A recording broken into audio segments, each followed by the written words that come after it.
Assalamualaikum warahmatullahi wabarakatuh. Sebelumnya terima kasih kepada Ibu Lulu Urrahma selaku dosen pengampu mata kuliah psikolinguistik. Sekaligus terima kasih juga kepada teman-teman R8H yang telah menonton video ini.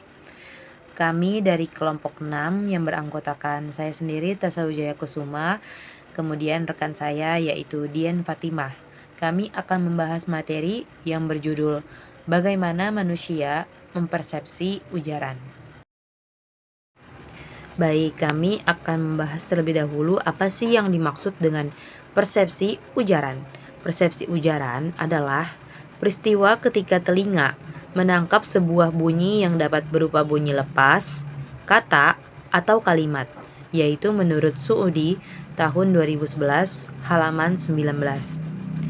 Ujaran adalah suara murni atau tuturan langsung dari sosok yang berbicara.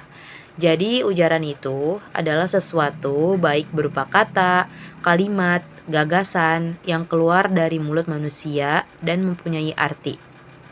Dengan adanya ujaran ini, maka akan muncul makna sintaksis, semantik, dan pragmatik. Sedangkan persepsi adalah sebuah proses saat individu mengatur dan menginterpretasikan kesan-kesan sensoris mereka guna memberikan arti bagi lingkungan mereka. Persepsi terhadap ujaran bukanlah suatu hal yang mudah dilakukan oleh manusia, karena ujaran merupakan suatu aktivitas verbal yang meluncur tanpa ada batas waktu yang jelas antara satu kata dengan kata yang lain. Ketika seseorang berbicara atau bernyanyi, indera pendengaran kita mampu membedakan ciri bunyi yang satu dengan yang lainnya. Indera pendengaran mampu menangkap dan memahami rangkaian bunyi vokal dan konsonan yang membentuk sebuah tuturan, cepat lambat tuturan, dan nada tuturan yang dihasilkan oleh seorang penutur. Penelitian mengenai persepsi ujaran. Dari segi ilmu pengetahuan, kajian dan penelitian mengenal bagaimana manusia mempersepsi ujaran dapat dikatakan masih sangat baru. Penelitian mengenai bagaimana kita mempersepsi ujaran baru mulai menjelang Perang Dunia II, yaitu menurut Gleason dan Ratner tahun 1998. Perkembangan penelitian di bidang ini mulai dengan adanya kemajuan dalam bidang teknologi, terutama dengan terciptanya alat telepon. Pada tahun 1940-an, perusahaan telepon ini mengembangkan spektograf. Masalah dalam persepsi ujaran. Yang pertama yaitu bagaimana kita dapat menangkap dan kemudian mencerna bunyi-bunyi yang diujarkan dengan sangat cepat. Di samping kecepatan, bunyi dalam satu ujaran juga tidak diucapkan secara utuh, tetapi seperti lebur dengan bunyi yang lain. Suara seorang wanita, seorang pria, dan seorang anak juga berbeda-beda. Getar pita suara untuk wanita berkisar antara 200 sampai 300 per detik, sedangkan untuk pria, suara untuk pria itu hanya sekitar 100. Karena itu, suara seorang pria kedengaran lebih berat.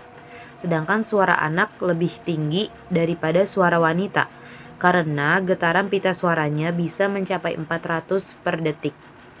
Perbedaan-perbedaan ini memunculkan bunyi yang berbeda-beda, meskipun kata yang diucapkan itu sama. Kemudian masalah yang kedua yaitu, dalam bahasa Inggris orang rata-ratanya mengeluarkan 125 sampai 180 kata tiap detik, yaitu menurut Gleason dan Ratner tahun 1998. Untuk bahasa Indonesia belum ada orang yang telah menelitinya, tetapi karena kata-kata dalam bahasa Indonesia pada umumnya bersuku kata dua atau lebih, seperti makan, tidur, membawa, menyelesaikan, maka jumlah kata per menit yang diujarkan pasti lebih kecil, mungkin sekitar 80 sampai 110 kata. Masalah yang ketiga yaitu bunyi dalam bahasa manapun sifatnya sama. Maka dapat diduga bahwa orang Indonesia mengeluarkan jumlah bunyi antara 25 sampai 30 bunyi tiap detiknya. Dengan demikian, tiap kali kita berbicara 1 menit, kita telah akan mengeluarkan antara 1.500 sampai 1.800 bunyi. Selanjutnya ada mekanisme ujaran. Sumber dari bunyi adalah paru-paru. Paru-paru kita berkembang dan berkempis untuk menyedot dan mengeluarkan udara. Udara ini kemudian melewati lorong yang dinamakan faring atau pharynx. Dari faring itu ada dua jalan, yang pertama melalui hidung dan yang kedua melalui rongga mulut. Semua yang dibuat dengan udara melalui hidung disebut bunyi nasal. Sementara itu, bunyi yang udaranya keluar melalui mulut dinamakan bunyi oral. Baik, saya Dian Fatima akan melanjutkan.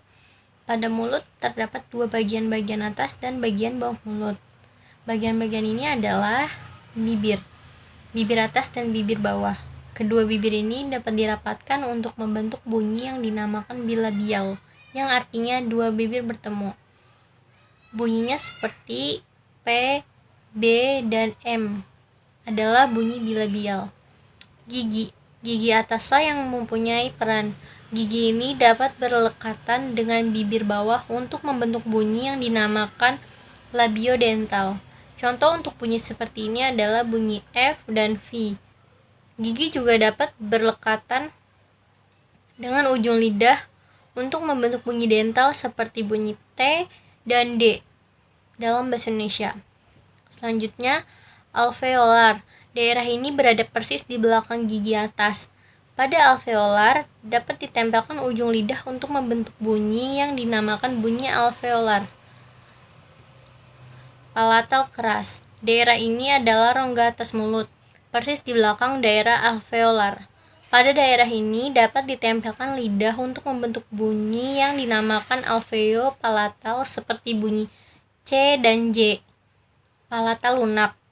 Pada palatal lunak dapat diletakkan di bagian belakang lidah untuk membentuk bunyi yang dinamakan velar seperti bunyi K dan G. Uvala. Pada ujung rahang atas terdapat lunak yang dinamakan uvala. Selanjutnya, lidah. Bagian mulut yang fleksibel dan dapat bergerak dengan lentur. Lidah dibagi menjadi beberapa bagian: ujung lidah, mata lidah, dan depan lidah, dan yang terakhir belakang lidah. Pita suara, sepasang selaput yang berada di jakun. Faring, saluran udara menuju rongga mulut atau rongga hidung. Rongga hidung, rongga untuk bunyi-bunyi nasal seperti M dan N. Rongga mulut, untuk bunyi-bunyi oral seperti P, B, A, dan I. Inilah beberapa contoh bunyi-bunyinya seperti bilabial, yaitu P, B, dan M, labiodental F dan V, dental T dan D, alveolar T dan D, alveopalatal C dan J, velar K dan G. Bunyi juga dapat dibagi menjadi dua kelompok besar, yaitu konsonan dan vokal. Perbedaan antara keduanya terletak pada pembuatannya. Perbedaan pembuatan bunyi konsonan dan vokal. Konsonan. Faktor pertama titik artikulasi, yakni tempat di mana artikulator itu berada, berdekatan dan berlekatan. Faktor kedua cara artikulasi, yakni bagaimana caranya udara dari paru-paru itu kita lepaskan. Faktor yang ketiga ialah status pita suara. Sementara vokal berbeda dengan konsonan. Kriteria yang dipakai untuk membentuk bunyi vokal adalah 1. Tinggi rendahnya lidah, 2. Posisi lidah, 3. Ketegangan lidah, dan 4. Bentuk bibir.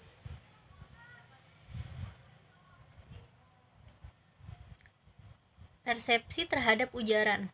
Persepsi terhadap suatu ujaran bukanlah suatu yang mudah dilakukan oleh manusia, karena ujaran merupakan suatu aktivitas verbal yang meluncur tanpa batas waktu yang jelas antara satu kata dengan kata yang lain. Namun demikian, manusia tetap saja mempersepsi bunyi-bunyi bahasanya dengan baik. Tentu saja, persepsi seperti ini dilakukan melalui tahap-tahap tertentu. Pada dasarnya ada 3 tahap dalam pemrosesan persepsi bunyi, menurut Clark and Clark tahun 1977. Tahap auditory, tahap fonetik dan tahap fonologis. Model untuk persepsi dalam rangka memahami bagaimana manusia mempersepsi bunyi sehingga akhirnya dapat terbentuk komprehensi. Pada ahli psikolinguistik mengemukakan model-model teoritis. Sampai saat ini ada 5 model teoritis yang telah diajukan orang, yaitu yang pertama, model teori motor untuk persepsi ujaran, yang kedua, model analisis dengan sintesis, yang ketiga, fuzzy logical model, yang keempat, model cohort, yang kelima, model Tarski. Persepsi ujaran dalam konteks. Persepsi terhadap suatu bunyi dalam deretan bunyi bisa juga dipengaruhi oleh kecepatan ujaran. Suatu bunyi yang diucapkan dengan bunyi-bunyi yang lain secara cepat akan sedikit banyak berubah lafalnya. Akan tetapi, sebagai pendengar tetap saja dapat memilah-milahnya dan akhirnya menentukannya. Faktor ini yang membantu kita dalam mempersepsi suatu ujaran adalah pengetahuan kita tentang sintaksis maupun semantik bahasa kita.